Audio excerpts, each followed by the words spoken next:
They all told us 2021 was going to be a whole lot better, didn't they? Well, I'll tell you what, the differences as far as what we're seeing right now is record-setting cold temperatures. I know that's crazy to be that we're seeing that here in the middle of April. And not only that, technology just came up and decided that it was just going to just take a bite out of me, as I've got graphics that I want to go over that have to do with our record cold. And this is where you take one of those and you go, you know what, technology, I'm going to pull this off, whether I got to be on screen or whether I'm not. So let's revert back to our weather almanac on this April 21st. You'll notice our average high is 72 degrees, but let's talk about records right here, because earlier this morning we bottomed out at 28 degrees at Joplin Regional Airport, the record being 30. It was set in 1966 and then tied again in the 1970s, so we broke that. But here's the curious thing. We actually set back-to-back records. Earlier in the show, Tanya and I were talking about those being set in a matter of 15 minutes. Well, here's why. Last night at 11:45, Joplin Regional hit 29 degrees. That 1 degree actually made a big difference because it broke the record low of 30 degrees for April 20th that dates back to 1953. Then at 3:45 this morning, we were at 29 when we crossed the clock.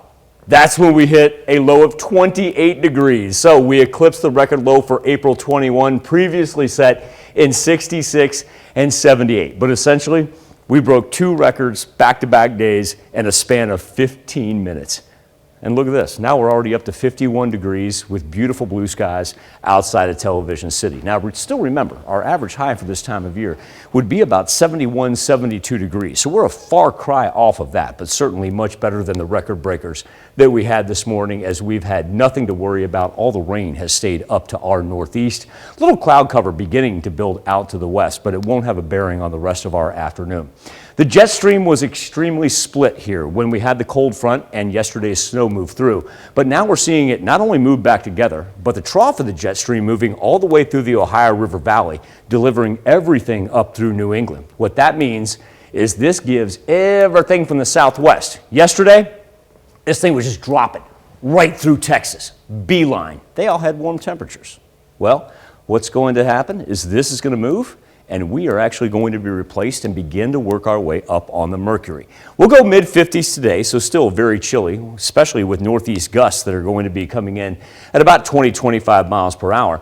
And then overnight, while the breeze backs down and shifts a little bit, we're still looking at the possibility of, number one, freeze warnings running for the dark purple throughout the northern portions of our four states and southwest Missouri. Look how far these extend. They go all the way through the Show Me State.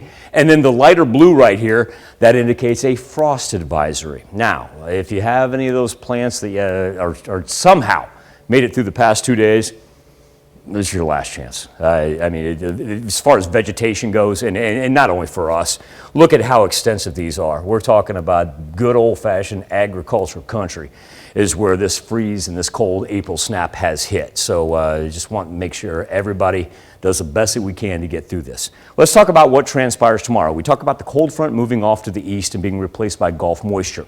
So then we're going to see a whole bunch of rain develop out to our west throughout Kansas and Oklahoma.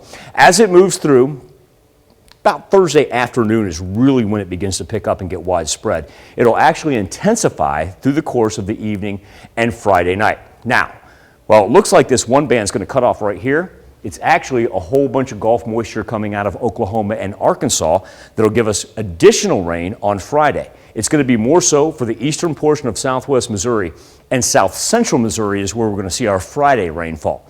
At the same point in time, we are going to be able to work up on the mercury, get up into the 60s.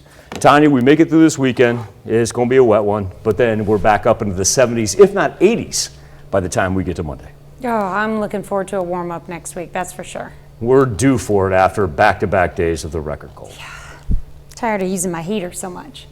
Glad I got it fixed though. Good point. Yes, thanks, Michael.